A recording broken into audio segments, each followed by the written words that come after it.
Então, a partir de agora, estamos gravando. Lembrando que quem quiser manter a câmera aberta, a câmera fechada, fique à vontade. Pode me interromper a qualquer momento na gravação também. Esse link depois vai ficar disponível para os alunos que não estão na aula agora, no Moodle. E vamos começar então com o conteúdo de hoje. Nosso cronograma, antes de falar do conteúdo, vamos falar do cronograma. Nós estamos na aula 5 hoje, né, dia 26. Vamos estudar generalização e especialização, né, que tem a ver com conteúdo de heranças. Vamos estudar polimorfismo, interface e classes abstratas, né? Então, esse aqui é o conteúdo de hoje. É um dos últimos conteúdos dessa primeira parte da disciplina. Depois nós temos uma aula presencial, né? Presencial, na verdade, não. Uma aula síncrona, como hoje, no dia 9, né? De novembro. E vamos falar sobre o ML, né? O diagrama do ML, essa linguagem, então, que vai ajudar nós conseguirmos representarmos de forma gráfica, né? As classes, os objetos, né? A comunicação entre classes e tudo mais. E depois disso, né, nós vamos ter 2 sábados letivos, né? Tem um que é no dia 13 e no dia 20. Entre esses 2 sábados, nós vamos fazer uma revisão no dia 16 de novembro, né? Geral, de todo o conteúdo que nós vimos até então. Depois, no segundo sábado, nós vamos fazer os exercícios justamente sobre a revisão, né, que nós fizemos do conteúdo inteiro. E depois, no dia 23, né, é nossa aula 10. Nós estamos no meio do semestre, né? Então, vai ter a primeira avaliação. Então, a avaliação vai ser basicamente em cima, né, do conteúdo que nós vimos até aqui e das revisões também. Sobre hoje, né, nós vamos ter depois alguns exercícios sobre polimorfismos, interfaces, heranças. Então eu vou tentar dosar assim para não dar tudo de uma vez os exercícios para não ficar pesado. Talvez eu já deixe disponível, mas talvez no sábado letivo que eu tinha planejado apenas atividades com ML, posso deixar um pouco de ML e um pouco de exercício, né? E aquele exercício também pode vir um pouco para esse sábado aqui, que são os exercícios de revisão. Talvez eu já possa adicionar, então, as listas depois, já no sábado de revisão, mesmo que antecipadamente, né? Para vocês já ir pegando e fazendo com calma esses exercícios. E os que vocês não entenderem vão ter aulas, assim, inclusive de revisão, para tirar dúvidas, né? Então, talvez seja uma boa estratégia. Mas eu vou pensar direitinho e depois eu comunico com vocês. Bom, vamos para a aula de hoje, então. Vamos começar falando um pouquinho sobre a herança. A herança tem muito a ver com reutilização de códigos. Então, o objetivo da herança, né, de herdar comportamentos e atributos de outras classes, é economia de tempo, né, e redução de problemas depois que o sistema se torna operacional. Uma vez que nós temos um código reutilizado, né, replicado, sem necessariamente copiar e colar, né, é mais fácil de eu manter aquele código atualizado, né, aquele comportamento atualizado em todas as classes que utilizam aquele código. Então, imagine que nós temos uma determinada classe, né, que tem uma função matemática ou algum cálculo complexo, por exemplo, e esse cálculo, por exemplo, tem algum erro ou precisa de alguma forma ser ajustado futuramente. Imagine também que, além de ter essa classe, nós temos várias outras classes que também usam esse cálculo. Se todas as classes que usam esse cálculo, né, precisassem reimplementar esse código, tivesse que realmente ter o trecho de código, né, que faz isso lá em cada uma das classes, qualquer alteração teria que fazer em todas as classes que utilizam. Quando nós herdamos, né, todas essas classes que estão herdando o conteúdo de uma classe principal, uma classe mãe, elas vão já ter esse código atualizado, né, com o programador fazendo apenas uma atualização, né, na classe mãe. Nós vamos ver um pouquinho depois para ficar um pouquinho mais compreensível o que é isso, né? Mas é importante vocês saberem que a herança e polimorfismo, que é outro conteúdo que nós vamos falar hoje, são os principais, né, os principais artefatos que tem na POA para garantia da reutilização de código, né? E como eu falei, né, não é Ctrl+C, Ctrl+V. Na prática, nós vamos ter, né, toda uma estrutura, uma hierarquia de classes, onde as classes filhas vão herdar comportamentos, né, métodos e atributos, né, características da classe mãe. Então, quando falamos em herança, a primeira coisa que pensamos, né, é em herança, né? Quando um filho, por exemplo, vai herdar coisas do seu pai ou da sua mãe. Então, tem a ver com isso também. Então, é por isso o nome herança, né? Então, a herança é uma forma eficaz de utilização de código, como nós já falamos. Nós podemos criar novas classes a partir de classes já existentes, absorvendo parte de seus atributos, né? Na verdade, parte da classe nova, né? Ela vai já ser o que a classe mãe tem. Então, ela absorve todos os seus atributos e comportamentos e pode estender, né, esses atributos e comportamentos.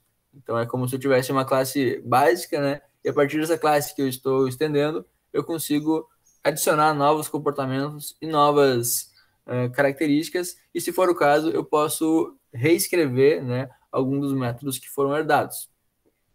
Reescrever o comportamento deles. Depois a gente vai ver como que isso é feito também. E aí nós criamos, né, uma hierarquia de classes. Essas classes são relacionadas, ou seja, elas possuem características semelhantes. Então, por exemplo, eu não vou herdar, né, um gato não vai herdar de um cachorro, né, uma classe gato não vai herdar comportamento de uma classe cachorro, porque são, né, animais diferentes. Porém, os dois poderiam herdar, né, de uma classe animal. Assim como, né, num sistema de RH de uma empresa, nós temos a classe funcionário e outras classes para cada atividade específica. Um professor é um tipo de funcionário. Um terceirizado é um tipo de funcionário. Um técnico, né, é um tipo de funcionário. Então, todas essas classes, professor, terceirizado e técnico, poderiam herdar comportamentos de um funcionário. Um comportamento que a classe funcionária pode ter, por exemplo, é receber um aumento, é consultar sua folha de pagamento. Então, tem coisas que todos os funcionários, independente de qual tipo de funcionário seja, ele precisa, tem coisas, tanto atributo quanto método, né, funcionalidades e características, que todos os técnicos, todos os terceirizados, todos os professores, né, ou seja, todos os funcionários vão precisar ter. Para eu não precisar repetir esses códigos em cada uma dessas classes, professor, terceirizado e técnico, eu posso fazer uma única escrita desse código na classe funcionário, e essas subclasses elas podem, né, estender o comportamento da classe funcionário.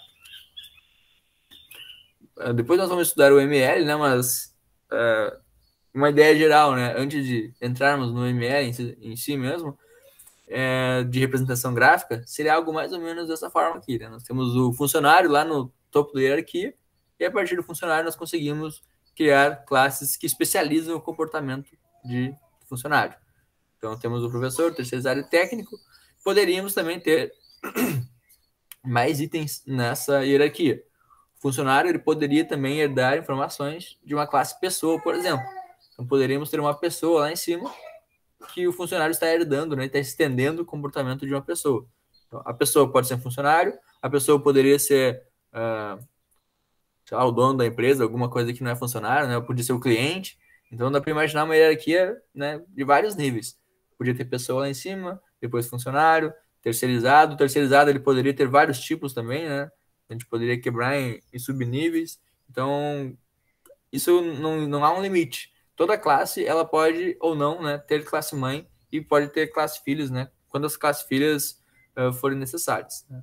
No Java, né, nós não temos herança múltipla. Depois vamos falar um pouquinho disso também. Mas a ideia é que cada classe no Java, ela consiga ter apenas uma única classe mãe, né, e N classe filhas, ou seja, tantas classes filhas forem necessárias. A classe mãe nós também chamamos de superclasse, que é a classe, né, nesse caso aqui, funcionário. Aquela classe que de fato tem o código e que ela está sendo estendida e especializada. Quando nós estendemos ou especializamos uma classe, nós temos as classes filhas ou subclasses, né? Subclasses porque estão abaixo na hierarquia da classe mãe da superclasse. E o relacionamento, né, de uma subclasse, né, ele pode ser chamado de E1. Então, o professor é um funcionário. O terceirizado é um funcionário. O técnico é um funcionário. Depois, quando nós estudarmos o ML, isso vai ficar um pouquinho mais claro, né? Vocês vão ler o diagrama de ML, né? Que é o diagrama que ilustra graficamente o nosso código, nossas classes e relacionamentos, e vocês vão conseguir ler, né? Por exemplo, isso que eu estou falando. O professor é um funcionário, terceirizado é um funcionário, e assim por diante. Nós dizemos também que uma subclasse, ela sempre estende, né, da superclasse. Então, esse termo estende é um termo que vai ser bastante utilizado, inclusive, no momento de fazer, né, a extensão, né, no código Java. Nós usamos justamente a palavra extends em inglês, né, que seria estender, né, estende, não é estender, na verdade, estende mesmo, e dizendo, então, por exemplo, que a classe professor, ela estende um funcionário. Se vocês se depararem com um código parecido com esse, de cara dá para saber que existem aqui uma classe que está estendendo a outra. Então já dá para saber A classe funcionário é a classe mãe, ou a superclasse, e a classe professor é a subclasse, né? Ou então classe filho. Ou seja, já espera-se que todos os comportamentos e métodos comportamentos, né, métodos e atributos do funcionário já estejam disponíveis para acesso na classe professor. Nesses exemplos, então, o professor é um funcionário. A mesma coisa que a gente consegue ler aqui, né, que o professor é um funcionário, é possível ler quando nós olhamos essa linha de código, que fala que o professor sendo funcionário. Temos também como superclasse, né, a classe mãe, né, funcionário, e subclasse professor. O funcionário é quem vai ter todos os atributos em comum para todos as suas subclasses, né? Então, eu não preciso de criar na classe professor, por exemplo, um atributo chamado nome, idade, data, salário e RG. Porque todos os atributos e também os métodos de acesso, né, os getters e setters, que existem no funcionário, eles também vão existir automaticamente, né? Vão ser herdados por todas as classes filhas. Então, quando eu vou criar minha classe professor, eu não preciso declarar aqui todas essas variáveis. Pelo simples fato de eu estar dando um extend funcionário, todas essas variáveis já estão disponíveis para acesso nessa classe.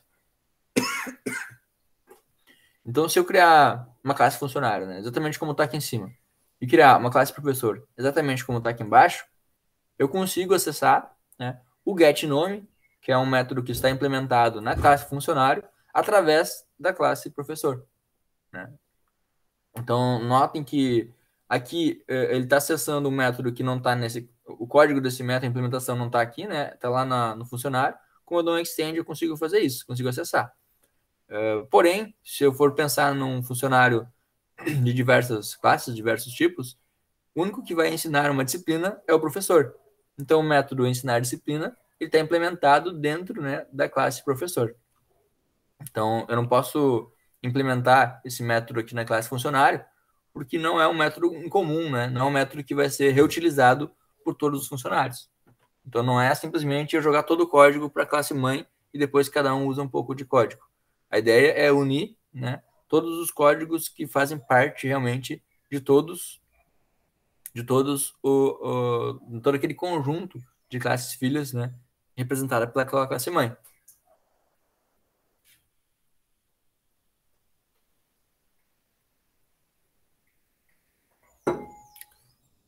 Então, não faz sentido, né, eu ter lá no funcionário ensinar disciplina, né, porque o técnico não vai ensinar uma disciplina, por exemplo, né.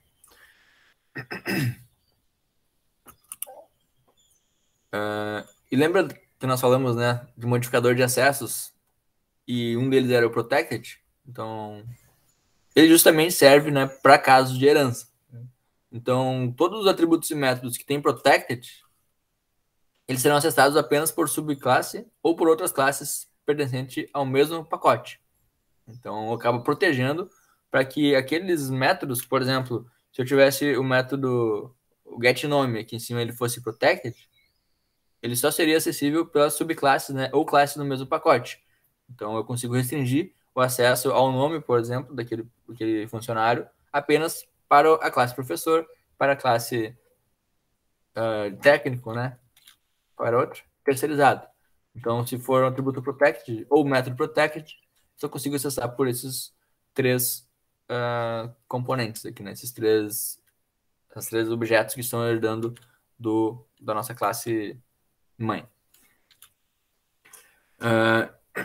Então, é importante usar, né, aquelas formas, né, de mudança de visibilidade, os modificadores de acesso, o modificador público, né, protected, e o privado, cada um em seu caso. Se eu quero que realmente fique público, qualquer pacote consiga acessar, né, vou usar o public mesmo. O importante aqui, né, como a aula hoje não é sobre modificadores de acesso, é entender que o acesso protected, né, modificador de acesso protected, ele tem a ver com justamente casos de herança. Se uma subclasse herda comportamentos da superclasse, então toda subclasse vai fazer a mesma coisa que a superclasse? Nem sempre, na verdade. Né? Nós podemos adicionar comportamentos exclusivos da subclasse e podemos sobrescrever. Né? Então, voltando para aquele método, aquele exemplo, né, do professor que vai ensinar, é um método novo, né? Então é uma coisa que está diferindo o professor, né, do funcionário. Então eu posso dizer que o professor é um funcionário. mas eu não posso dizer que o funcionário é um professor, porque nem todo funcionário realmente é um professor. O funcionário não ensina, o professor ensina. Então, eu tenho diferenças. As classes não são a mesma coisa. O professor simplesmente herda comportamentos que todo funcionário tem, diferente do funcionário, que ele não tem comportamentos que todo professor tem. Então, eu estou estendendo, estou adicionando novos comportamentos para essa subclasse professor. Da mesma forma, eu consigo também modificar a forma, né, sobrescrever algum método que já está definido pela classe funcionário. Então, se, por exemplo, eu tenho uma classe funcionário, onde essa classe tem um método, por exemplo, né, consulta folha de pagamento. E sempre que um professor for consultar a folha de pagamento, o retorno tem que ser diferente, tem que imprimir, por exemplo, uma folha diferenciada, num papel diferenciado, enfim, tem alguma característica, algum comportamento que aquele método tem que executar. E esse método, por mais que ele já seja programado na superclasse, ele tem que ser executado de forma diferente para uma das subclasses, nós podemos usar a sobrescrita de código, que é basicamente adicionar a notação override, depois a gente vai ver com detalhes no código, e conseguir, então, reescrever aquele código. A gente vai realmente, nesse caso, a gente vai realmente reescrever, né, o método que já está implementado na classe mãe. A gente vai deixar de reutilizar ele. A gente vai apenas utilizar a sua assinatura, né, para manter, né, o comportamento, né, de herança, porém nós vamos modificar o comportamento. Aqui tem alguns exercícios de herança. Nós vamos fazer ele agora, eu vou deixar ele depois para o final da aula, valendo presença para a aula de hoje, que é criar uma classe chamada ingresso, que possui um valor em reais e um valor, né, e um método em imprimir valor. Então essa seria uma classe, né, que simplesmente vai ter esse método de imprimir valor e ela pode, claro, né, ter o atributo de valor também. Nós vamos criar uma classe normal, né, que seria o ingresso normal. Essa classe normal ela vai herdar, né, informações, herdar o comportamento da nossa classe ingresso. Então, quando eu selecionar um método imprimir valor, né, ela vai ter que imprimir o valor de um ingresso normal. E ela pode também ter um método, por exemplo, imprime tipo de ingresso, que vai imprimir, por exemplo, né, ingresso normal. Então, é um método específico que vai ter na classe ingresso, e essa classe ingresso vai ser herdada pelo ingresso normal, que vai imprimir ingresso normal. Então, nesse caso, nós vamos ter que fazer, por exemplo, a sobrescrita, né? Justamente o que eu estava falando. Nós vamos ter o método já definido pela classe ingresso, porém, na hora de imprimir, nós temos que dizer que é o ingresso normal. É uma função, um exemplo bem simples, né, de comportamento diferente, né, de um ingresso VIP do normal. Da mesma forma, nós vamos criar a classe VIP, que vai herdar a informação também do ingresso. Então, nós temos o ingresso, que é a superclasse, e temos duas subclasses, né, que é o normal e o ingresso VIP. Então, o ingresso VIP também vai herdar de ingresso e vai possuir um valor adicional. Então, como ele tem um valor adicional, nós podemos ter um valor já definido para a classe ingresso, né, que é o valor base do ingresso, e quando eu for consultar o valor pela classe normal, eu simplesmente vou imprimir o valor que já está, né, sendo implementado na classe imprimir valor, que é o valor do ingresso normal. Se o ingresso for VIP, eu vou pegar aquele imprimir valor, né, da superclasse e vou adicionar um valor. Né? Por exemplo, vou dobrar o valor, vou adicionar uma porcentagem, vou adicionar um valor fixo. Então, o que a gente vai ter que fazer é sobrescrever, é mudar o comportamento da consulta de valores apenas para aqueles que são VIPs. A gente pode também criar uma classe chamada camarote inferior, que possui a localização do ingresso e métodos para acessar, os métodos get e set, né, para conseguir localizar as informações daqueles ingressos. E vamos imprimir também essa localização, né, quando a gente acessar, né, o método get para conseguir recuperar a localização desse método, desse ingresso, né, camarote inferior. Vamos ter também uma outra classe chamada camarote superior, né, e ela é mais cara, ela vai ter um valor adicional. Então, essa última também vai possuir um método para retornar o valor do ingresso. Então, ambas as classes vão herdar da classe VIP. Né? Então, temos o ingresso pode ser normal e pode ser VIP, e o VIP ele pode ser camarote inferior ou camarote superior. Então, é mais um nível de herança aqui. Né? E aqui tem, né, uma apostila, caso alguém tenha interesse em, né, consultar um pouco mais sobre orientação a objetos básicos. E tem também o livro, né, Java como Programar, que também é um livro bastante bom. A parte de herança vai ficar aqui. Eu vou começar a fazer esse exercício para vocês aqui, para mostrar como seria a ideia. Depois a gente passa para os outros conteúdos.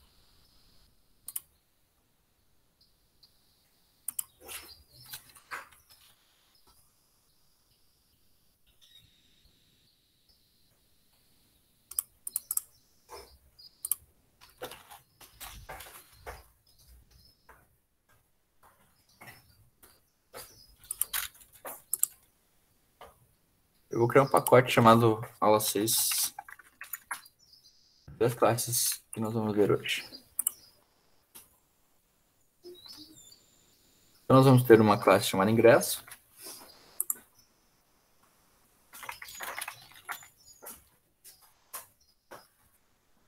Classe chamada normal. Ingresso normal. Classe chamada ingresso VIP.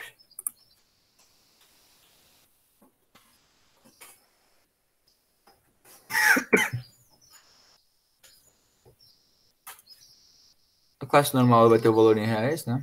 A classe ingresso, na verdade, vai ter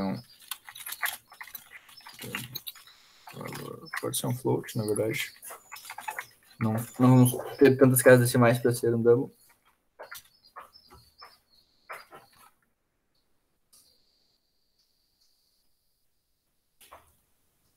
E aí, o nosso ingresso normal, ele vai estender, né, o nosso ingresso.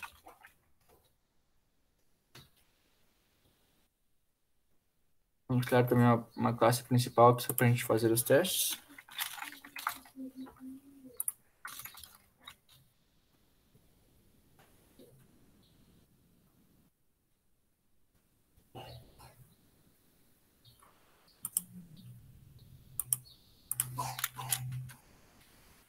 Criar os métodos gets e sets aqui.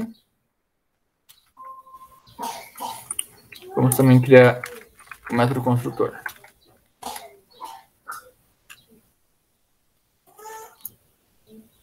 Notem que quando eu criei um método construtor, ele já achou um problema relacionado. Né? Qual é o problema relacionado? Esse IDE, né, o IntelliJ, ele é inteligente o suficiente para perceber que a classe de ingresso normal, ela herda, né, um comportamento do ingresso. Então, se o ingresso, para ser inicializado, ele necessita de um valor como entrada, no momento que eu tenho uma classe ingresso normal, eu preciso também ter um construtor. Se eu der um Alt Enter, ele já vai criar para mim o construtor que é necessário. Um construtor no ingresso normal que também recebe um valor. E o que ele faz? Ele usa esse comandinho chamado supper. O que o supper faz? O supper, basicamente, ele joga para cima parte do construtor. Então, eu poderia ter um ingresso normal que ele tem um construtor diferente, assim, string, sei lá, acento, por exemplo, né? Então, eu posso ter um ingresso normal que tem um valor e um acento, mas se minha superclasse ingresso, ela precisar do valor para ser inicializada, antes de ter qualquer implementação aqui, a primeira linha de código dentro do construtor do método da classe ingresso normal, né, que é a nossa subclasse, ela precisa ser justamente isso aqui, super valor. Então, estou jogando para cima, estou jogando para minha superclasse esse valor, e quando eu dou um super valor, automaticamente esse construtor aqui está sendo chamado. Ingresso, valor. Se isso não ficar claro, fiquem à vontade para me interromper. Isso aqui é um detalhezinho, mas esse detalhezinho faz toda a diferença, né, na herança.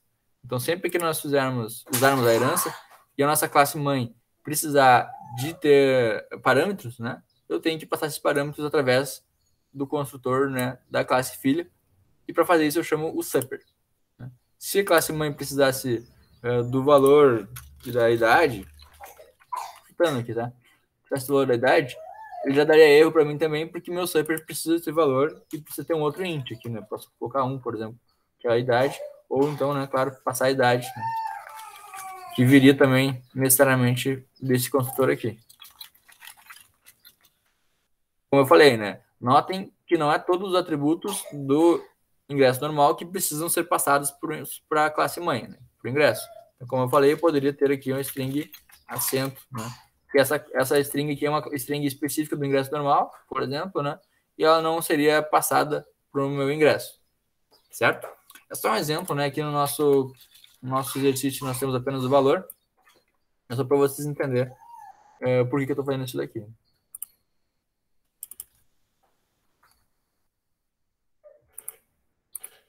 Bom, beleza. Nós temos o imprimir valor.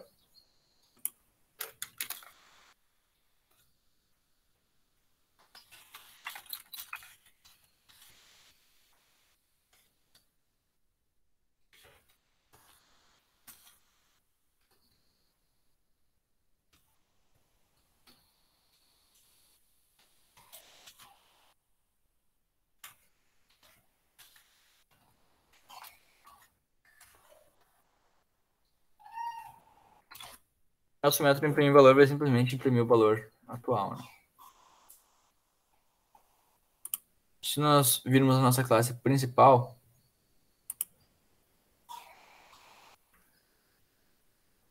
na verdade, vamos deixar o valor já fixo, né? Porque como os valores eles vão mudar automaticamente, ao invés de eu passar o valor no construtor, eu já vou passar um valor fixo, tá? Então vamos deixar o ingresso com valor de R$50. 25, né? Porque o VIP pode ficar 50. Então vamos deixar o valor fixo. Aí, nesse caso, né, se nós já tivermos um valor inicializado e não for necessário fazer isso que eu estou falando, né, de ter um valor que é inicializado lá na classe ingresso normal ou no ingresso VIP, nós podemos simplesmente tirar fora desse construtor.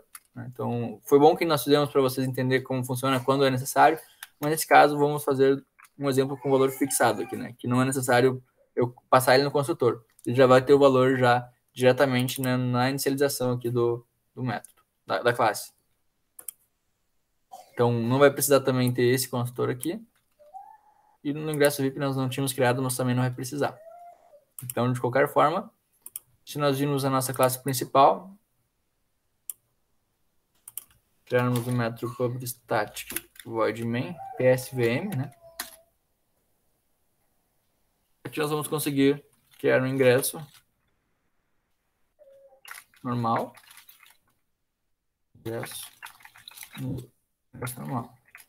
Não preciso passar nenhum construtor, nenhum parâmetro. Se eu der um ingresso ponto imprimir valor,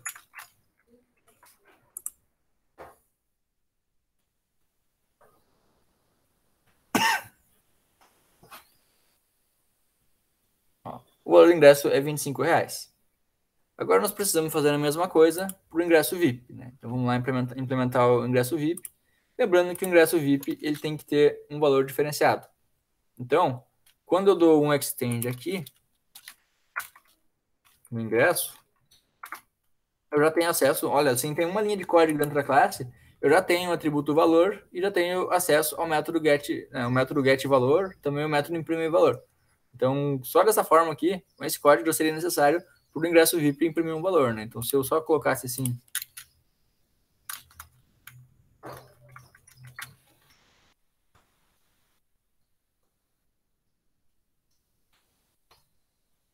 ingresso VIP,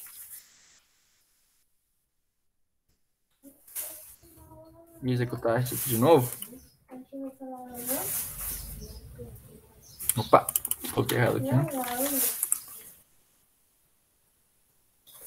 Quando eu executo esse código, eu já tenho, né, a impressão, o valor do ingresso é 25 e o valor do ingresso é 25. Então, notem que uma classe vazia, simplesmente estendendo outra classe, ela já herda aqueles comportamentos e atributos, né, que tem naquela classe. Nesse caso, né, nós temos o ingresso VIP que ele tem um valor diferenciado. Então, nós vamos ter que fazer aquilo que nós conversamos, né, de override. Vamos ter que sobrescrever o método que já existe. Né? Quando nós vamos sobrescrever, nós podemos vir simplesmente na nossa classe ingresso, ingresso normal, na verdade, né? Classe ingresso normal não, na verdade é na classe ingresso mesmo, né? Então, aqui, na classe ingresso, aqui quem realmente tem o valor. Vamos pegar esse código aqui do imprimir valor, vou copiar ele para ficar mais fácil. E no meu ingresso VIP, colo esse valor. Então, essa sobrescrita, ela está dizendo que eu vou redefinir, vou sobrescrever o comportamento do método imprimir valor. Então, isso só vai funcionar se a assinatura for exatamente igual, né, à assinatura do método que tem acima. Se esse método aqui, por exemplo, precisasse do inteiro, eu já não estaria mais sobrescrevendo, a palavra override já vai ficar sublinhada de vermelho, né, dizendo que esse método não tá sobrescrevendo nada da superclasse. Então, para eu conseguir sobrescrever um método que já foi definido na superclasse, eu tenho que simplesmente deixar, né, o mesmo construtor, o mesmo método. E lembrando aqui, né, que método nunca se deve iniciar com letra maiúscula. Então, vou corrigir já aqui o meu exemplo. É uma convenção do Java. Imprimir valor. Sempre que começa com letra minúscula e a segunda palavra assim com letra maiúscula. Mesma coisa para outros métodos, né? Notem que como esse método que está sobrescrevendo o método principal, o método da classe, na classe mãe, quando eu dei um override aqui, né? E quando eu dei um override, não, quando eu dei um refactor, né, para refatorar a escrita do meu método, no rename, ele automaticamente já trocou também do método ingresso. Justamente porque se cria uma relação, né, entre esses dois métodos quando eu uso override.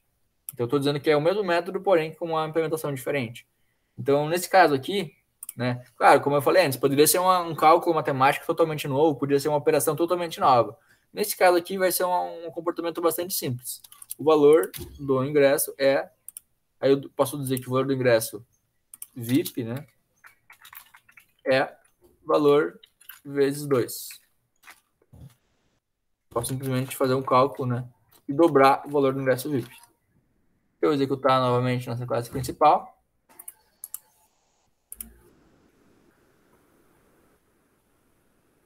Nós vamos ver que o valor do ingresso é R$25, o valor do ingresso VIP é de R$50. Então, lembrando, na nossa classe ingresso normal, nós não temos nenhuma linha de código, ela simplesmente está estendendo a classe ingresso. Então, essa primeira linha aqui, ela vem exatamente como é definida pela sua classe mãe ingresso, enquanto que um tipo específico de ingressos, que é o ingresso VIP, ele vai dar um override, né? Ele vai precisar implementar, porque ele tem uma implementação específica. Apenas os ingressos VIPs vão ter esse valor diferenciado.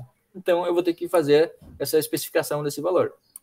Isso aqui ainda é útil, né? Porque nós ainda estamos tendo aproveitamento de código. Porque se nós tivermos outros tipos de ingresso que não precisem alterar esse valor, nós vamos conseguir ainda chamar o nosso imprimir valor. Né? E lembrando que todo tipo de ingresso, né? Nós quisermos consultar o valor de ingresso, independente se ele é VIP ou se ele não é VIP, eu vou sempre chamar o mesmo método, imprimir valor. Então também vai ficar um acesso padronizado ao valor do nosso método. Ao valor do nosso ingresso, desculpa. Então, sempre que eu der o ingresso ponto imprimir valor, ele vai imprimir. Né? Se for VIP, ele vai dizer que é VIP, porque a nossa implementação diz isso. Se não for, ele simplesmente vai imprimir o valor normal do ingresso. Então, essa aqui é a ideia. Esse aqui é o primeiro exercício, né, que tem na classe A e B aqui. Tem depois também um exercício da letra C, né, que é algo similar, né, mas é para imprimir a localização, né, e adicionar também o valor adicional para o camarote superior. Eu vou deixar essa letra C para vocês fazerem depois. Essa parte também, né, que eu já fiz aqui, embora já tenha feito, vai fazer parte também da entrega, né? Então vocês podem, se for necessário, assistir de novo esse vídeo.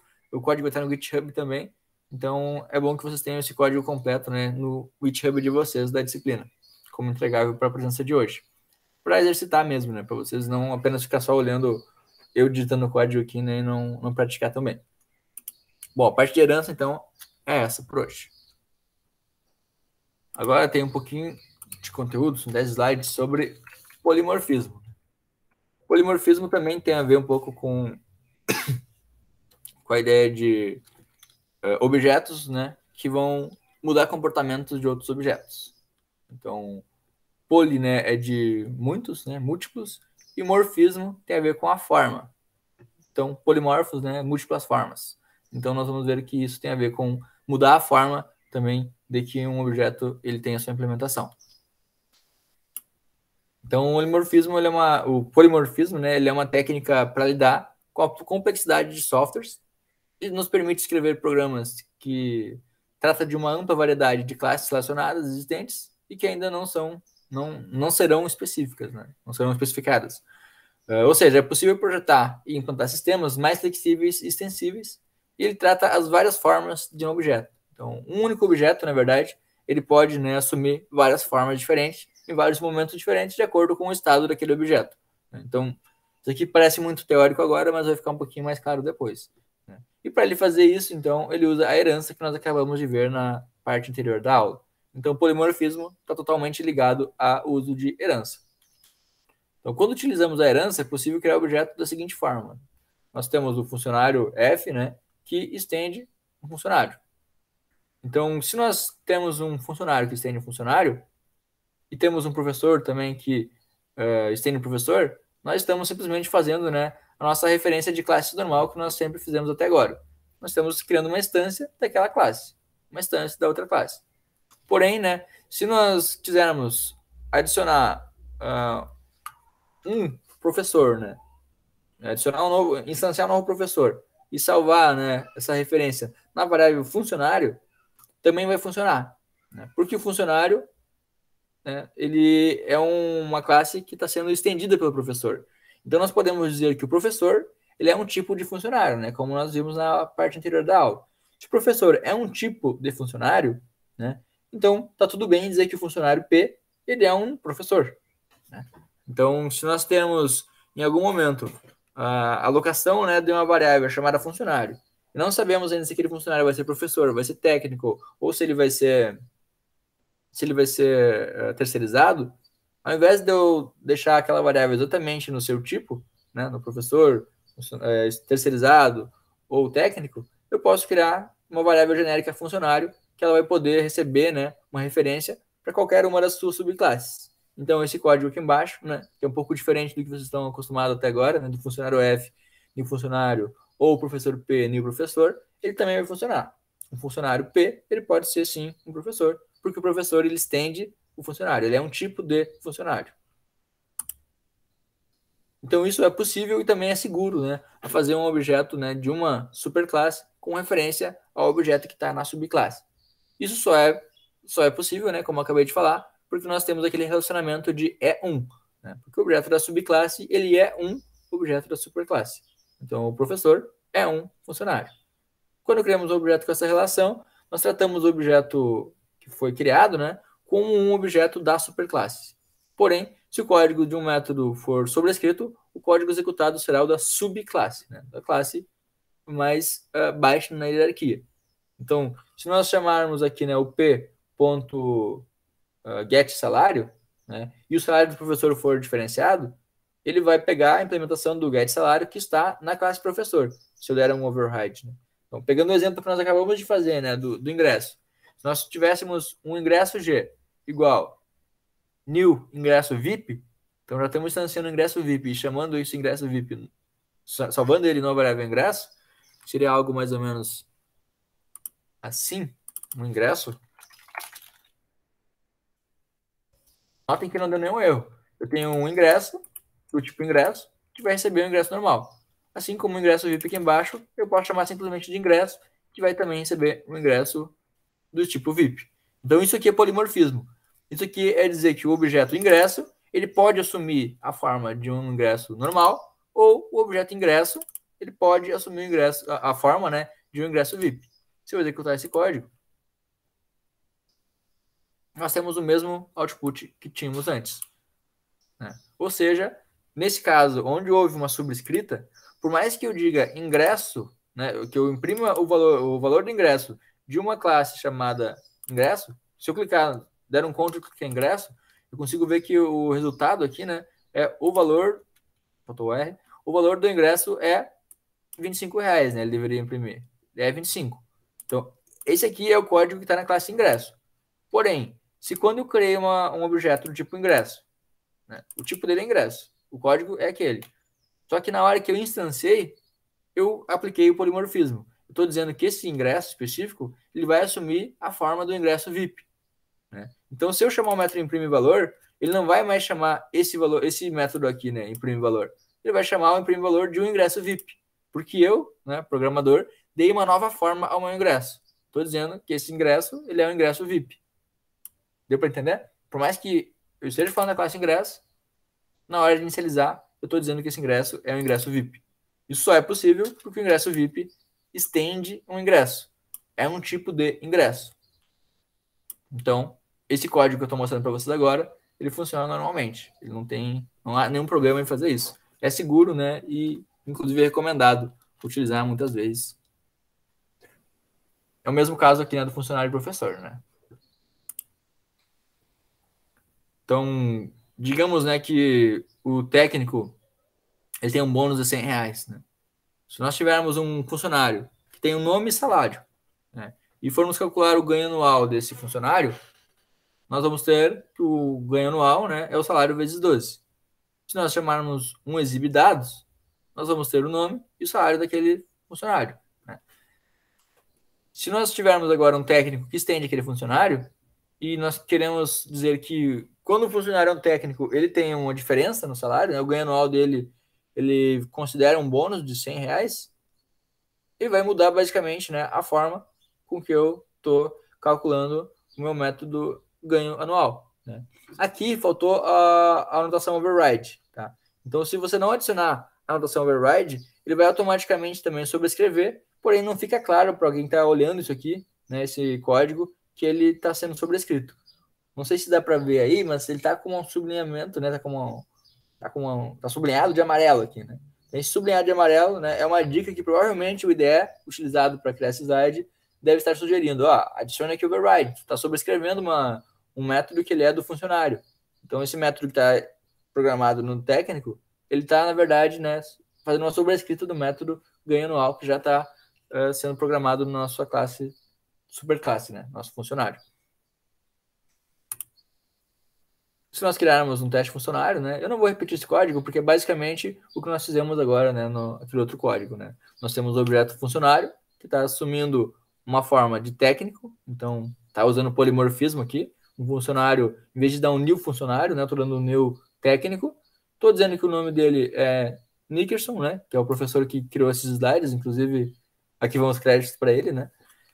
Aqui está o salário desse técnico, e eu vou chamar o exibe dados.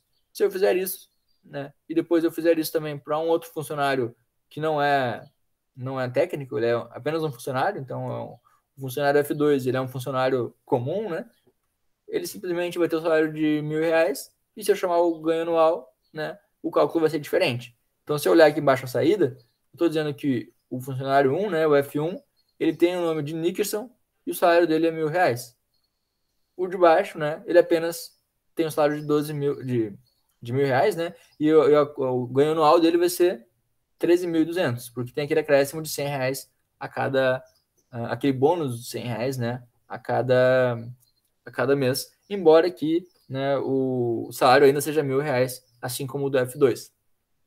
No caso do F2, como ele é um funcionário normal, ele não assumiu o estado, ele não assumiu a forma de um técnico, ele não ganhou aquele bônus que um técnico ganha. Então, o rendimento anual dele, né, o salário anual, vai ser de R$12.000.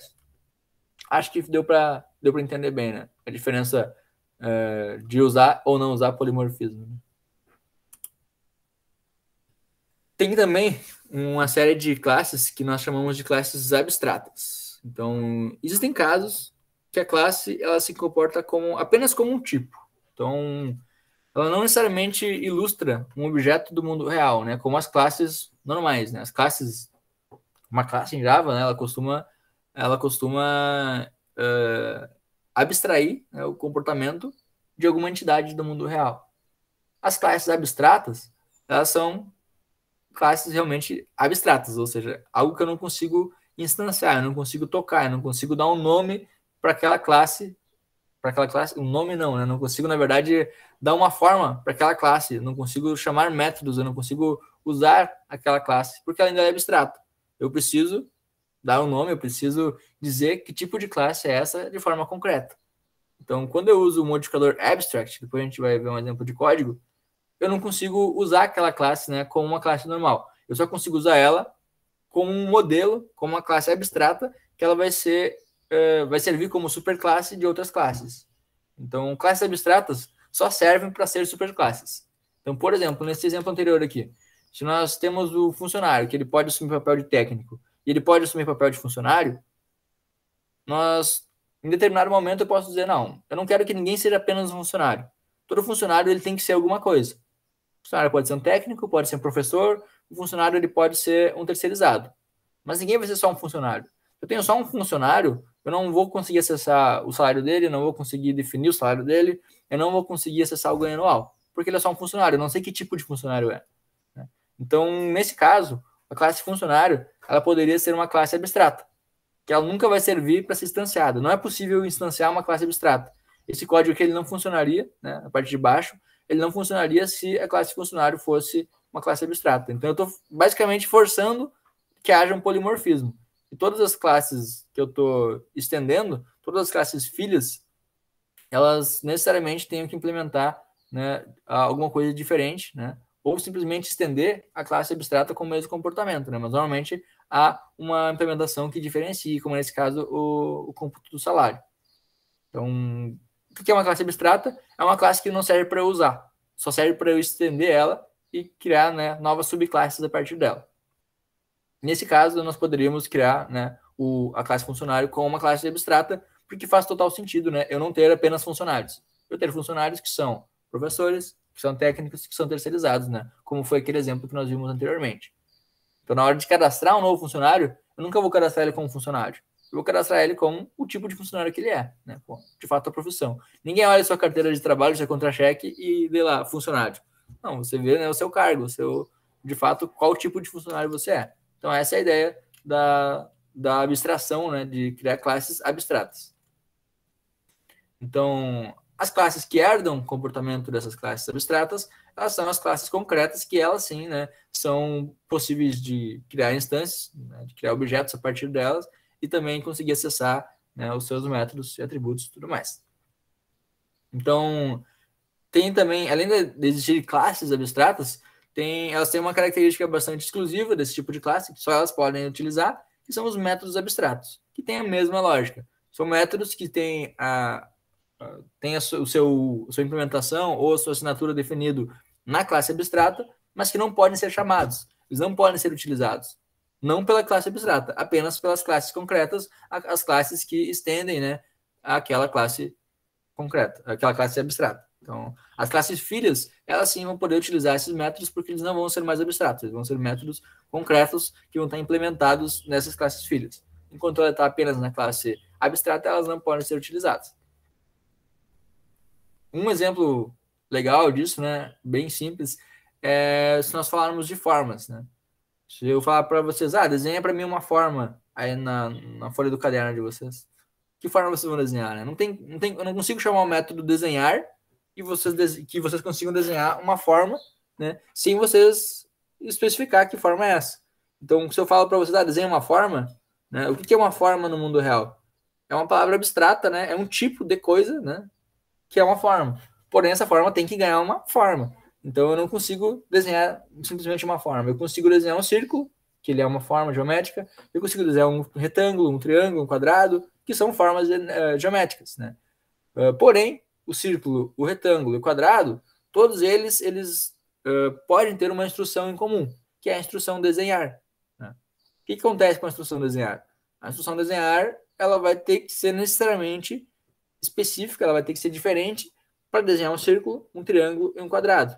Então, eu posso dizer que toda forma ela é desenhável, eu consigo desenhar qualquer tipo de forma, eu consigo obter informações de qualquer tipo de forma, porém, né, embora que eu tenha esse comportamento padrão de desenhar, esse comportamento, né, o corpo do método, a implementação desse método desenhar, ele vai ter que ser diferente para cada uma das classes filhas, que seria, no caso, né, o círculo, o triângulo, o retângulo e o quadrado.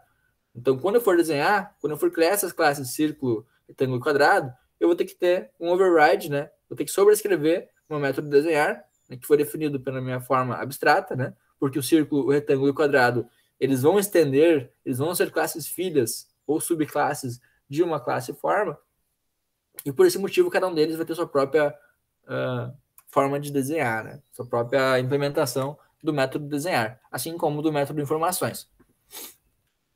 E o legal de uma classe abstrata é que eu consigo combinar duas coisas: métodos abstratos e métodos que não são abstratos, né? Então, notem que a diferença de um para o outro é que no método abstrato eu não tenho corpo.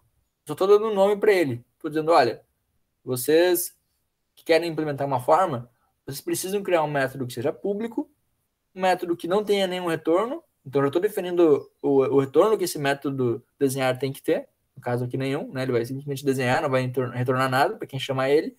E estou definindo o nome, que é o método desenhar.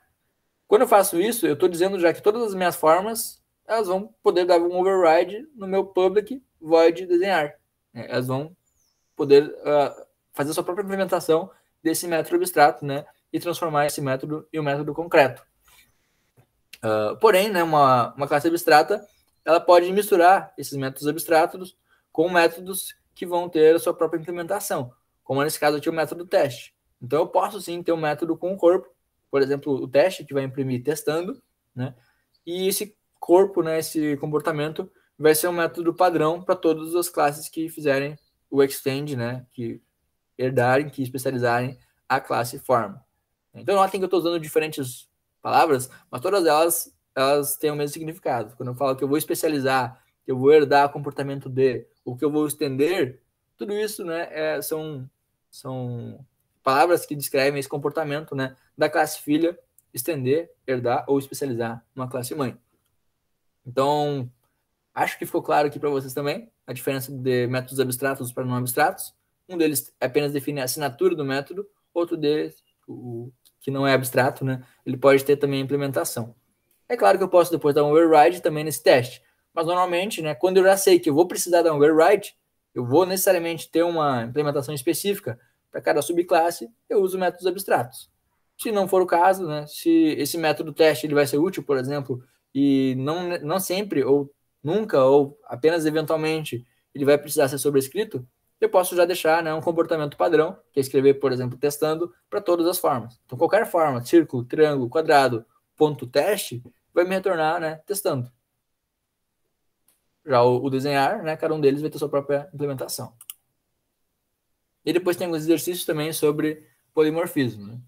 Criar uma superclasse chamada animal e 3 subclasses, né, cachorro, cavalo e preguiça, e cada uma dessas classes vai ter seus respectivos métodos e atributos. A classe abstrata animal, né, que sendo a nossa superclasse, ela vai ser então abstrata, ela vai ter um nome, uma idade e o método abstrato emitir som. Né? Como nós falamos agora há pouco, o método abstrato, o nosso método abstrato, ele não vai ter o som, né? Não vai ter a implementação do som de qualquer animal. Porque quando eu falo de animal, eu não sei qual som ele emite ainda. Né? Então, esse comportamento de emitir som é um comportamento incomum para todos os animais, porém, cada animal vai emitir o seu próprio som, né, da sua própria forma. Então, o cachorro, o cavalo e preguiça, todas essas classes, elas vão herdar, né, da classe animal, vão estender essa classe, porém, vão reescrever, né, sobrescrever o método emitir som, cada um da sua forma. E vamos ter uma classe teste animais, então, que tem um vetor de animal com 10 posições, né, e cada um desses animais, né, ele vai ter o seu próprio tipo, né? Ele pode ser um cachorro, pode ser um cavalo, pode ser uma preguiça, e depois eu quero que vocês percorram esse vetor emitindo o som de cada animal. Então, como eu já tenho esse exemplo aqui, né, que é basicamente como fazer uma classe abstrata, e nós já vimos também exemplos de como fazer uma classe, a especialização de classes, né, uma classe que estende outra, classe mãe, classe filha, então eu não vou fazer agora para vocês esse exercício aqui. Vou deixar para vocês também como parte do exercício da aula, mas é um exercício muito simples. É só criar 4 classes. As classes têm que ter pouquíssimos atributos, né? Pode ter nome, som, idade, né? E tem que ter apenas um método abstrato emitir som. Né? Lembrando que o nome e a idade eles são características em comum para todos os animais, né? E o som também, né? Ele também é uma característica em comum, né? Então, os atributos nome, idade e som, eles podem estar já na classe abstrata. Né? O que tem que estar diferente em cada animal, né?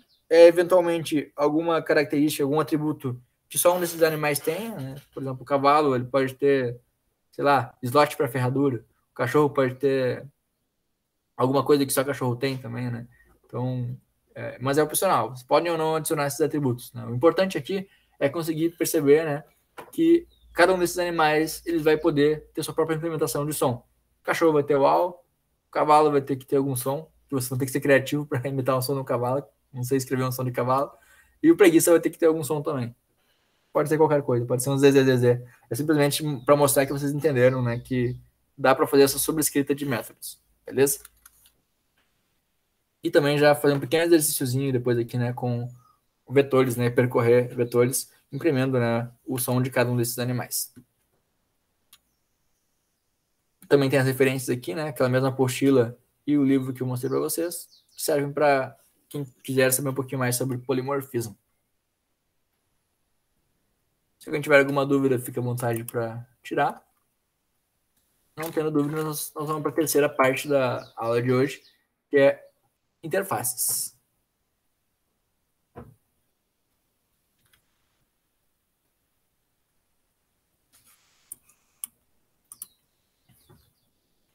Bom, estou assumindo que vocês entenderam tudo, então ninguém tem dúvidas. Isso é muito bom.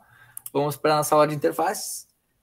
Então, a ideia de interfaces é que muitas vezes nós necessitamos de um conjunto de classes que possuam os mesmos comportamentos, porém que não sejam filhos de uma superclasse. Então, nem sempre, né, a padronização de comportamentos tem que ser feito ou deve ser feito através de herança. Então, uma alternativa para isso, né, é o uso de interfaces.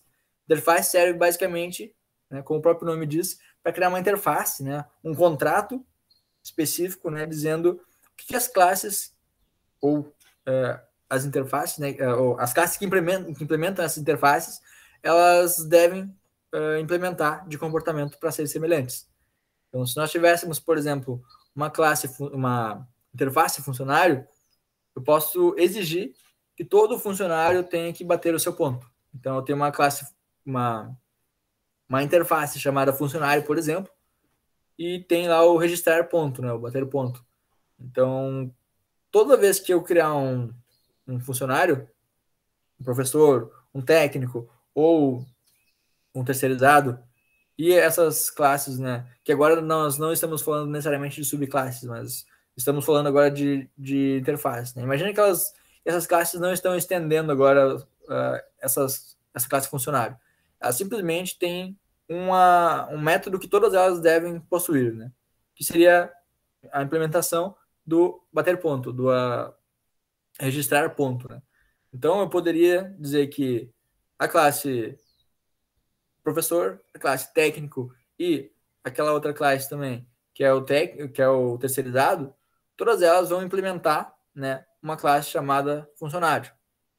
Ou poderia ser uma classe chamada ponto, por exemplo, que tem um pouco mais a ver, né, com essa funcionalidade específica, né, esse método que eu quero que todos os funcionários tenham, ou que todos que implementem o ponto tenham, né? Vai ficar um pouquinho mais claro depois quando eu mostrar exemplos de código para vocês.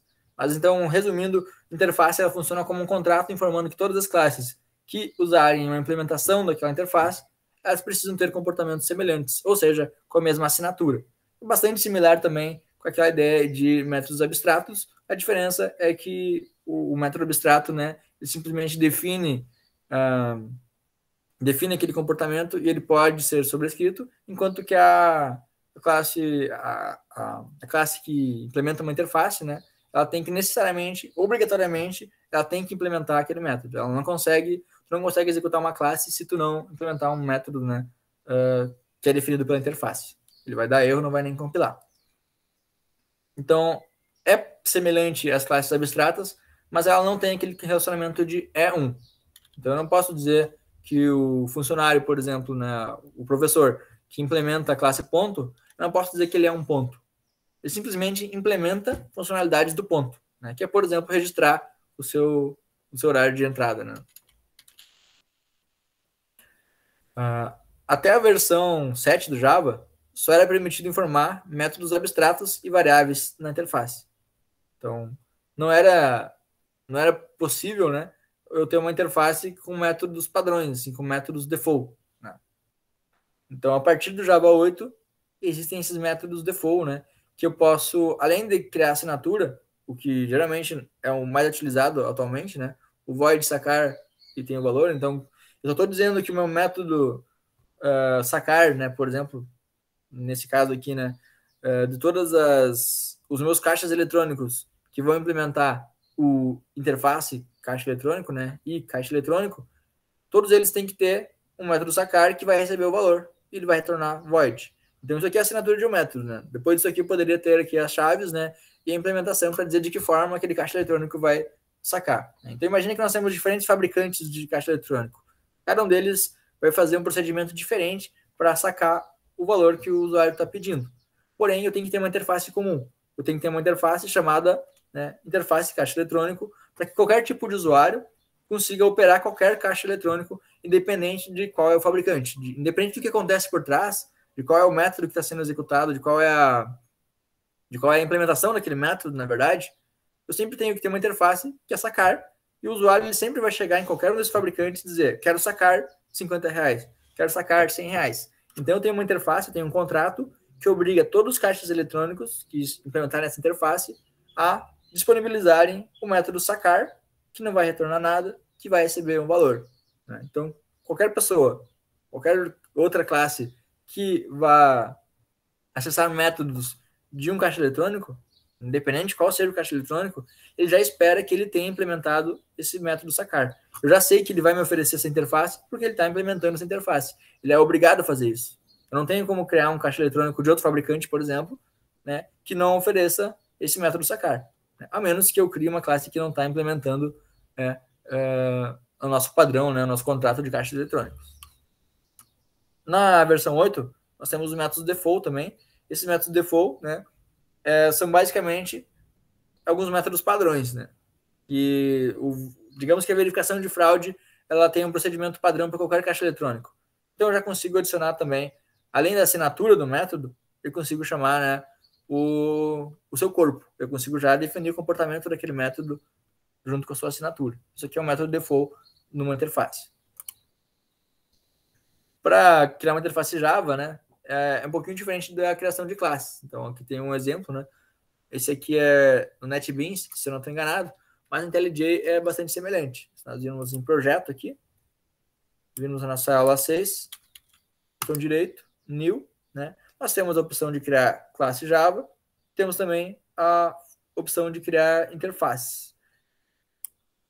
Então, se eu clicar em classe Java, ele já vai dizer se é uma classe mesmo, tem um Czinho de classe, se é um enum, enumeration, né, ou annotation, que a gente não está estudando agora, ou se é uma interface, né, que é o caso de agora. Então já muda um pouquinho da forma de criar. Né? Vou com o botão direito no pacote, New, Java Class, interface. Se eu clicar aqui e falar teste, nós já vamos ver que em vez de ser public class e teste, né, ele vai ter um public interface, né, interface e teste. E esse i-teste é só um padrão também que muita gente usa, não é obrigado a, né, usar esse i na frente, mas muita gente acaba usando esse i simplesmente para diferenciar uma classe, né, que na verdade é uma interface. Eu poderia chamar de interface teste, podia chamar só de teste, não importa, é só uma nomenclatura mesmo. Mas existe esse padrão, né, de muitas pessoas utilizarem o i na frente. Se eu olhar aqui, né, nas minhas classes que eu tenho no meu IDE, eu já consigo ver que a cor é diferente e também tem um C, né, um C azul, um C com uma bolinha azul para classes e uma bolinha verde com um i, né, dizendo que é uma interface, quando tem uma interface. Então é um pouquinho diferente da forma de criar interface, né, do que no NetBeans. Em outros IDEs pode ser já na parte inicial, né, já ter a classe Java e interface Java, né, de forma diferente. No IntelliJ ele é agrupado, né, as duas aparecem em classe Java, porém quando eu clico em classe Java aparece a opção de interface. É diferente, mas é similar. Então, se nós temos esses dois métodos, né, informados, sacar e o método default verifica fraude, qualquer classe, né, que implementar essa interface e caixa eletrônico, ela vai necessariamente precisar, né, implementar esses métodos. Eu vou dar um exemplinho para vocês no código para ficar um pouquinho mais fácil de entender. Vou chamar essa classe aqui de caixa eletrônica também.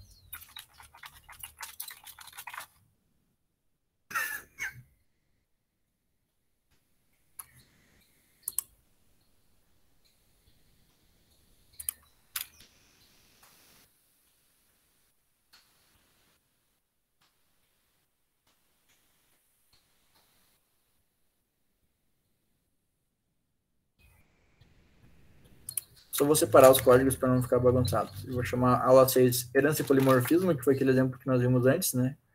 Eu vou criar um novo pacote. Interface.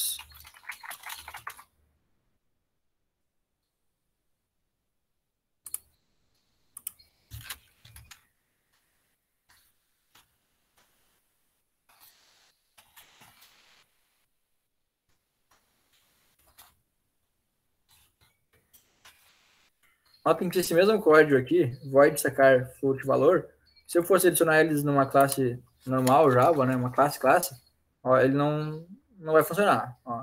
Esse método não tem corpo. Está faltando um corpo. Então ele precisa ser abstrato, né, ou adicionar um corpo. Então, para eu conseguir criar um método sem corpo, né, ele precisa ser abstrato, pelo menos, né, em uma classe Java, né, class. Agora, numa interface, eu consigo simplesmente, né, adicionar somente, né, esse método, somente a assinatura do método sem o corpo, né? Não preciso ter o corpo dele definido. Olha só, se eu adicionar o corpo dele definido, né, ele diz aqui que uma interface não pode ter nenhum corpo. Então eu não consigo implementar aqui nada, né? Eu não consigo ter um método Java normal dentro de uma interface. Isso aqui eu conseguiria em uma classe, mas não na interface. Agora, isso aqui, que é a assinatura da interface, eu consigo ter na interface, mas não numa classe normal. Justamente porque tem propósitos diferentes, né? Cada um tem seu próprio objetivo. O que nós conseguimos fazer para adicionar corpo, como a gente acabou de ver que não dá para fazer um método normal, é criar um método default.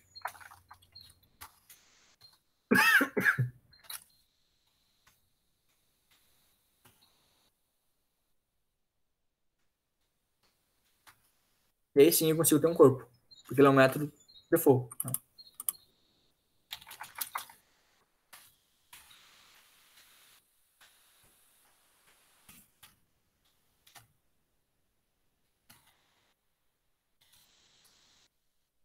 Então agora, se eu criar uma classe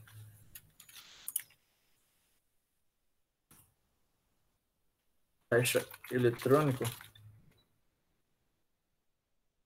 Brastemp, ideia de que marca de caixa eletrônico existe, né? Vamos imaginar que existe um Brastemp aqui. E tem uma resolução do governo que todo caixa eletrônico, por exemplo, ele tem que seguir um contrato, que é o contrato e caixa eletrônico. Então eu não consigo criar uma classe de caixa eletrônico que não implemente o e caixa eletrônico. No momento que eu digo que ele implementa essa interface, eu já consigo ver um riscão vermelho aqui dizendo, olha, está implementando uma interface, mas tu não está implementando os métodos dessa interface. Né? Então, se eu clicar em implemente métodos, ele já vai fazer para mim automaticamente uma listagem de métodos que eu posso implementar. Né? Então, notem que o método default eu não preciso implementar aqui para sair o erro, mas o método sacar sim. Né? Se eu implementar apenas o default, por exemplo, ele vai ficar reclamando. Cara, tu precisa implementar o método sacar. Porque você tem a assinatura daquele método, não tem o corpo dele. Então, eu posso fazer isso aqui.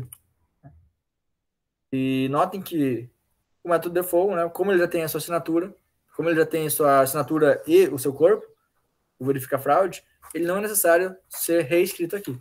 Eu posso simplesmente deletar ele. O comportamento que ele vai assumir é o que está definido pela sua interface. Enquanto que o método sacar, né, ele vai não só poder, mas ele vai exigir que eu faça a atribuição, né, do seu comportamento diretamente aqui, né, na classe, não na interface. Beleza? Então, com isso, né, se eu criar um outro caixa eletrônico, por exemplo, sei lá, DACO, e tiver a mesma interface, né, eu sei também que eu preciso que ele tenha esse método sacar. Né?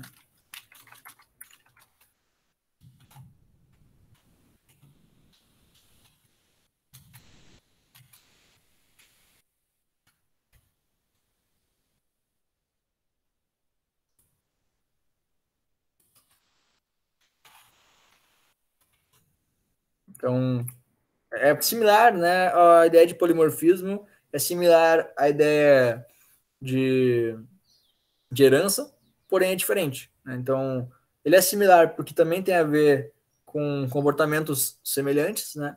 Mas ele é diferente porque eu não estou herdando comportamentos. Eu não estou dizendo que todo meu caixa eletrônico ele necessariamente tem que ele é um tipo de caixa eletrônico, embora aqui ele até seja, né? Até poderia ter uma herança, mas ele nesse caso aqui, a relação que nós temos aqui é que o caixa eletrônico Brastemp ele implementa um padrão, né? Ele implementa os métodos exigidos pelo e-caixa eletrônico. Então, ele tem que implementar todos os métodos que esse contrato e caixa eletrônico estabelece, exceto aqueles que são default, né, porque eles já estão implementados. Então, simplesmente precisa implementar aqueles que não existem aqui ainda. Né? Só existe assinatura, no caso. Então, é para isso que serve a interface. Né? Se eu tiver agora na classe principal, teste,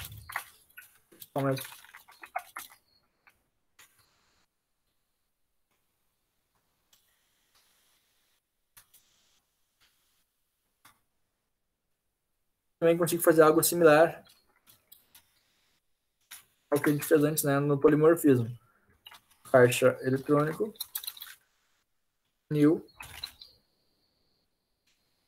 caixa eletrônico Brastemp, entendeu? Então, como todo caixa eletrônico, né, que eu estou definindo através da interface caixa eletrônico, ele necessariamente ele vai ter aquele método sacar e vai ter aquele método default, eu consigo fazer isso daqui. Eu consigo dizer que caixa eletrônico ponto verifica fraude, eu consigo dizer também para ele sacar R$100. Então, eu estou chamando já um método diretamente, né, de alguma classe. Então, quando eu chamo esses métodos aqui embaixo, estou chamando o método de alguma classe, né, que vai implementar a forma de sacar daquela própria classe, né, do próprio fabricante nesse caso aqui. Então, independente de qual for o fabricante, se eu usar esse mesmo código aqui embaixo para outro fabricante diferente,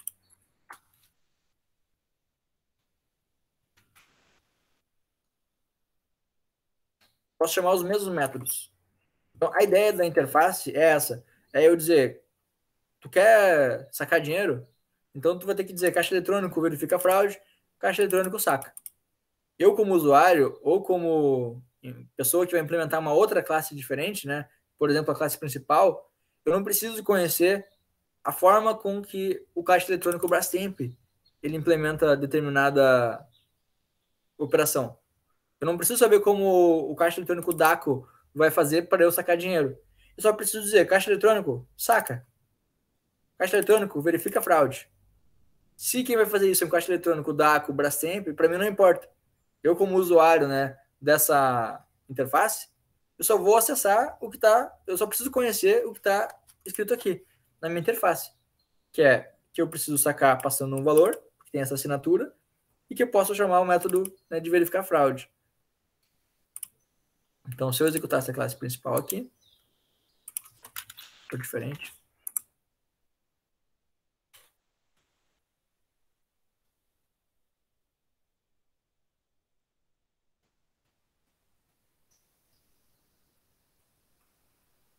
Acontece algo similar àquilo que nós vimos, né, na parte de herança. Né? Quando nós temos o salário, por exemplo, de dois tipos de funcionário, né, ou nós temos valor de dois tipos de ingresso, ele vai imprimir, né, cada qual a sua própria implementação de método. Porque nós usamos o override para implementar métodos, sobrescrever métodos de uma classe mãe. Nesse caso, nós estamos também usando o override, mas não é para implementar, para sobrescrever métodos que já estavam escritos por uma classe principal, né? Por uma superclasse.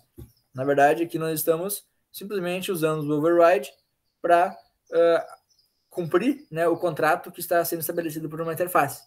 Então, todos os caixas eletrônicos de qualquer fabricante, eles precisam ter um método para verificar fraude, que já é oferecido com padrão pela própria interface, é um default, né, padrão, e ele também precisa implementar da sua própria forma o método sacar.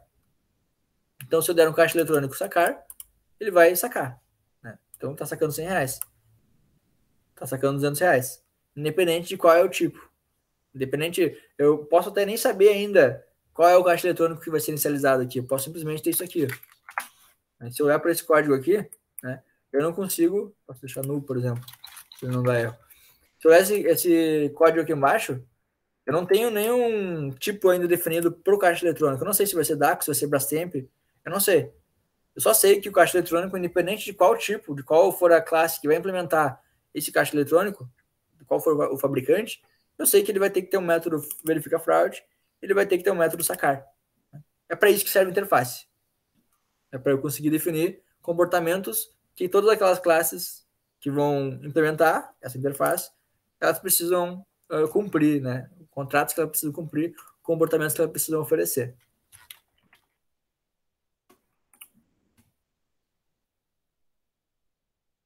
Vou pôr no Git esses dois códigos até agora.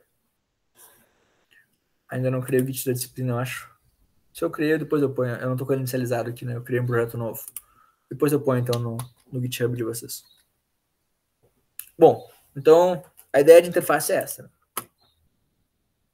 Para dizer que uma classe possui um novo contrato, nós precisamos usar o implements, né? Como nós acabamos de ver. Nós temos que ter o implements, que é o que diz que a caixa eletrônico, ele, de fato, implementa os comportamentos da interface e caixa eletrônico. Caixa eletrônico é uma classe e caixa eletrônico aqui é uma interface.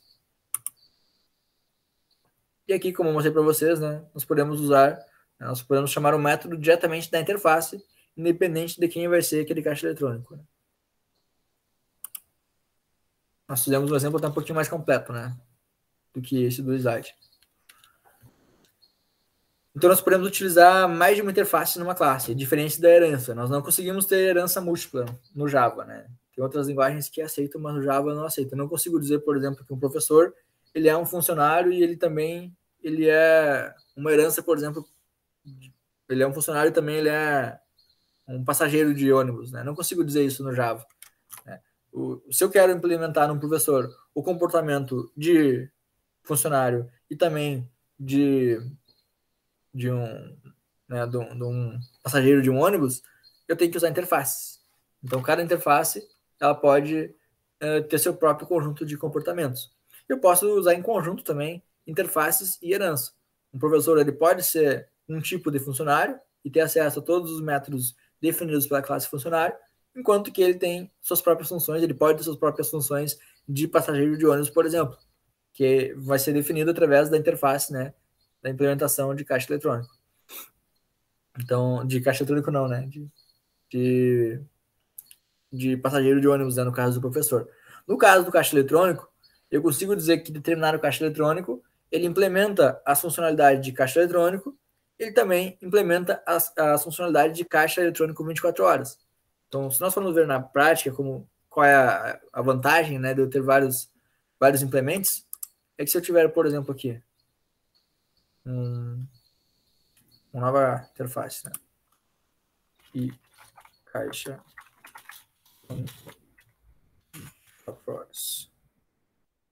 criei como classe. Posso só mudar aqui mesmo. Notem que eu errei na hora de criar, mas é simplesmente mudar o modificador aqui, né? Para interface, ele já se transforma numa interface. Aqui ele estava, olha só, com Czinho azul, quando estava class. Se eu mudar para interface, ele já vai ficar com Izinho verde também. Então, não tem muito mistério na hora de criar uma interface. O método, a interface, né, caixa eletrônico 24 horas, ela não necessariamente precisa ser implementada por todos os caixas eletrônicos, e sim somente por aqueles que são 24 horas. Então, podemos ter aqui um método void saque 24 horas.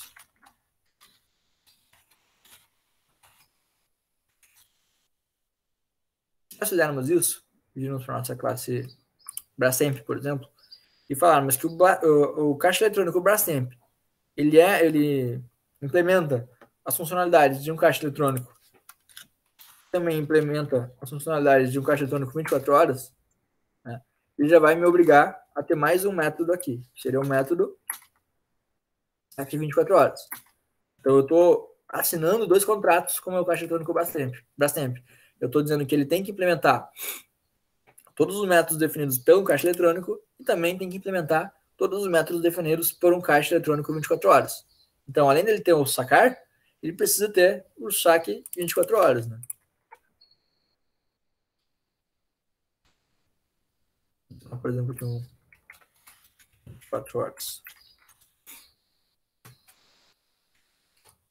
Aí, se nós viermos na nossa classe principal, né, e nós temos apenas uma interface do tipo caixa eletrônico, como nós fizemos nesse exemplo, se eu fizer assim, caixa eletrônico,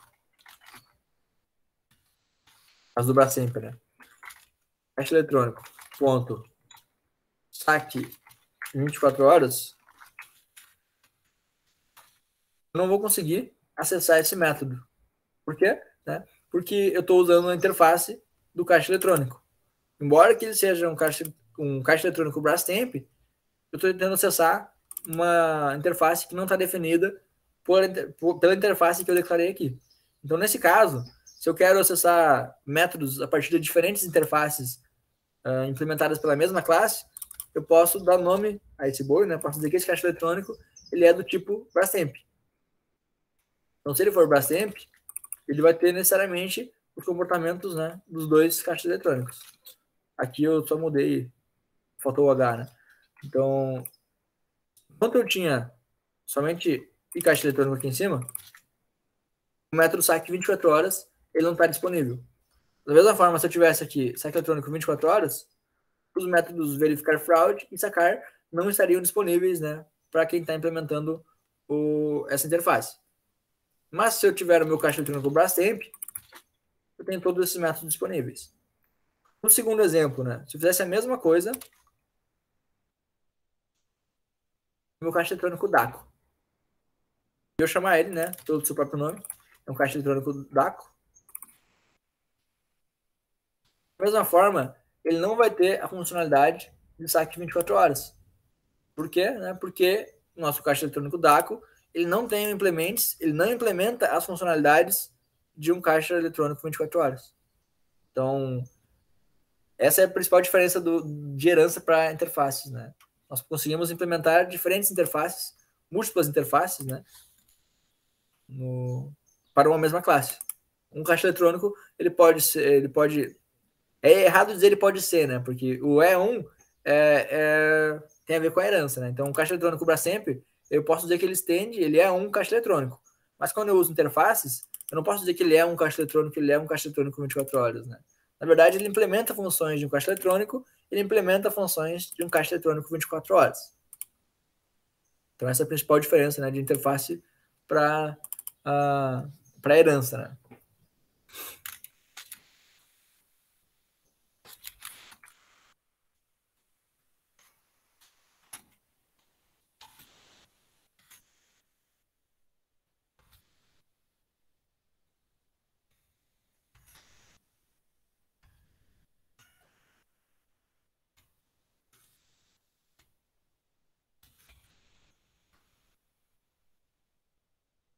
Deixa eu só como exemplo para vocês o caixa eletrônico diretamente com seu próprio nome e o caixa eletrônico genérico aqui, né?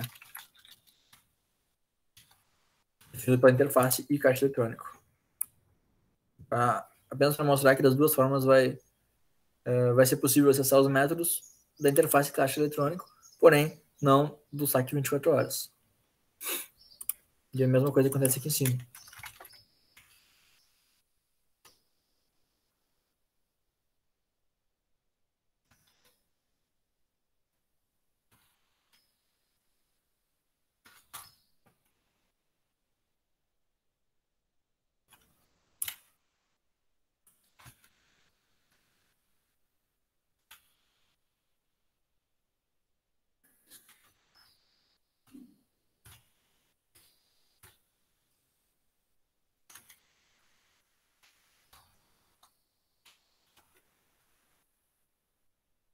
Outra coisa aqui, então, nosso caixa eletrônico Brastemp, embora que ele seja um caixa eletrônico Brastemp, que ele tenha a funcionalidade de 24 horas, saque 24 horas, se eu estou armazenando ele, né, em uma variável do tipo caixa eletrônico, que tem como tipo a interface caixa eletrônico, né, eu não vou conseguir acessar, né, a funcionalidade de caixa eletrônico 24 horas.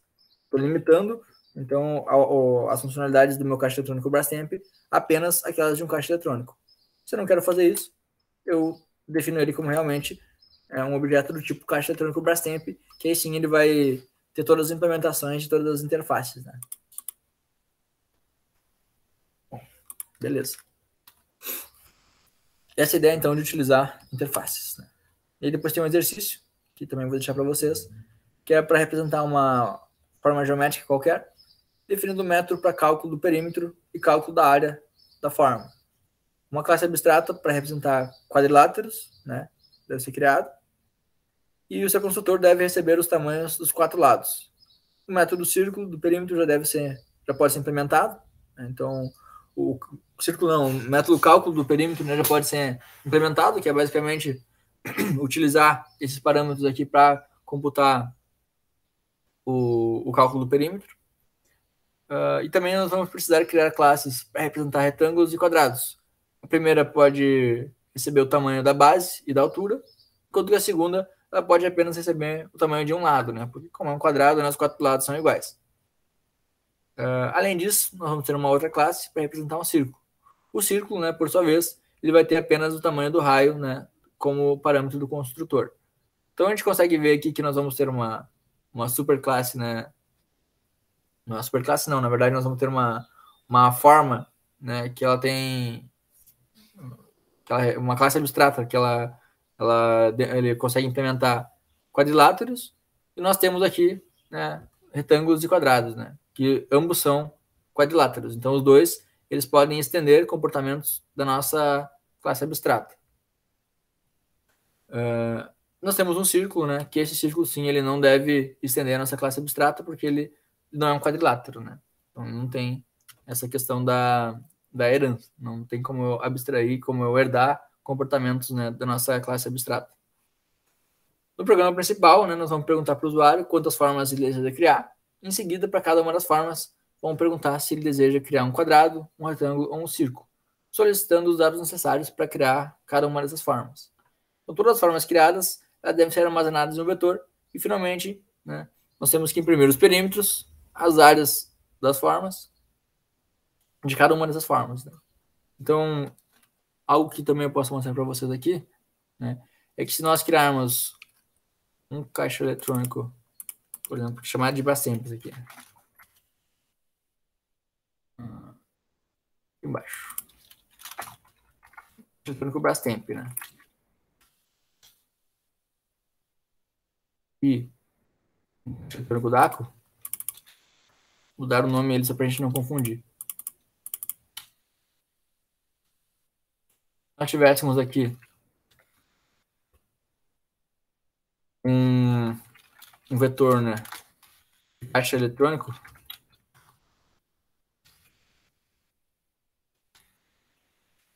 eu poderia ter aqui dentro caixa eletrônico DACO, caixa eletrônico Brastemp. Embora que eles tenham classes diferentes que definam eles, né, o caixa eletrônico DACO ele é definido pela interface, pela classe, né, caixa eletrônico DACO, né, que é a sua própria implementação, e o caixa eletrônico Brastemp seja uma outra classe, tem um outro tipo.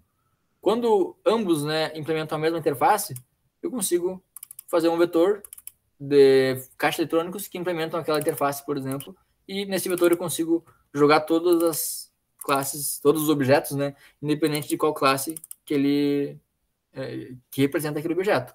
Porque nesse caso aqui, ambas estão assumindo forma de caixa eletrônico, né? Então, tem a ver também com o polimorfismo. Estou dizendo que meus dois caixas eletrônicos, tanto o DAC quanto o Brastemp, eles estão funcionando como, eles implementam as funções de caixa eletrônico. Então, eu já consigo ter aqui, né, acesso a ambas as caixas eletrônicos a partir desse vetor. Eu consigo armazenar diferentes caixas eletrônicos, que são caixas eletrônicos, né, que implementam essas funcionalidades definidas por essa interface, e dessa forma, todos eles podem estar no mesmo vetor. A diferença, né, o problema aqui, é que se eu acessasse, por exemplo, o caixa eletrônico 2, né, da posição 1, que é esse que está aqui, né, então, posição 0 é o caixa eletrônico DACO e a 1 é o Brastemp, tentar acessar os métodos que tem na caixa eletrônico Brastemp, da mesma forma que tem lá em cima, né, ele não funcionaria o meu saque 24 horas. Então, saque 24 horas. ele não funciona. Então, um comentário aqui. Não funciona.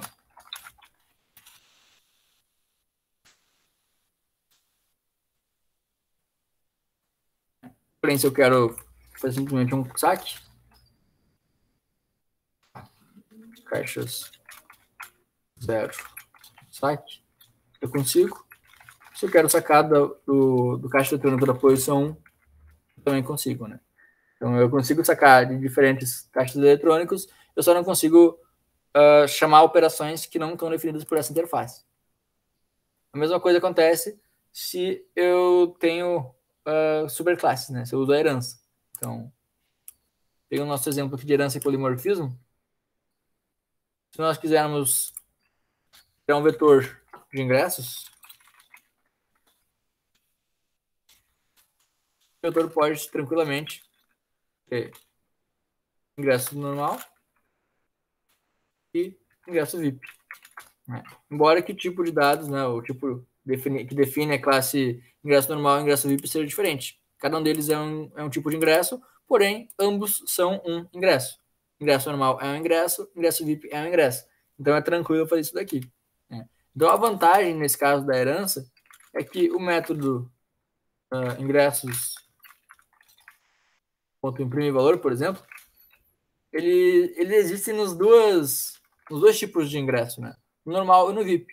Embora sejam implementações diferentes, a assinatura, né, é a mesma, porque ambos estão sobrescrevendo um método que já existe na classe ingresso.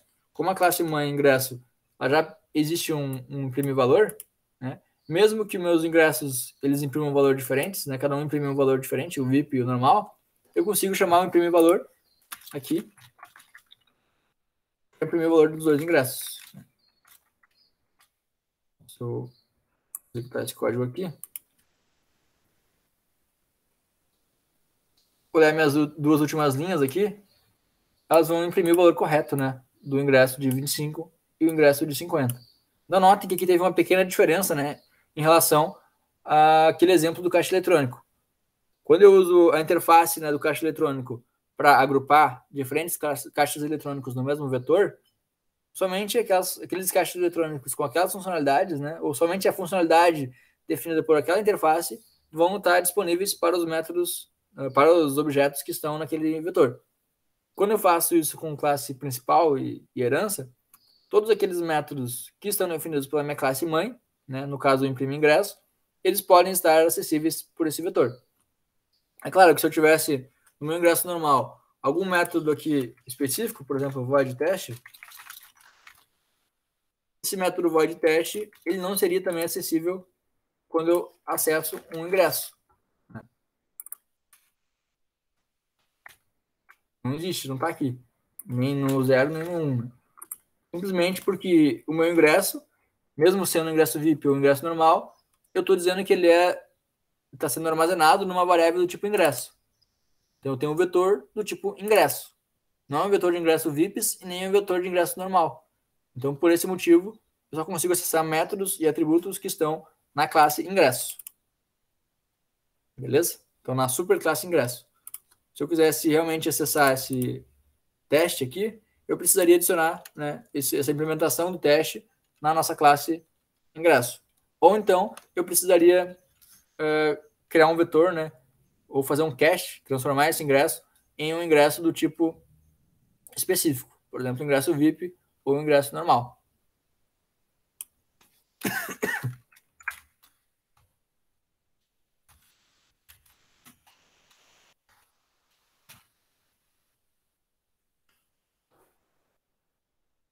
Isso aqui vai dar para fazer os exercícios que estão passados aqui. Então, vocês podem, eu vou adicionar o link dessa aula no Moodle, vocês podem rehasteá-la também para conseguir resolver esses exercícios.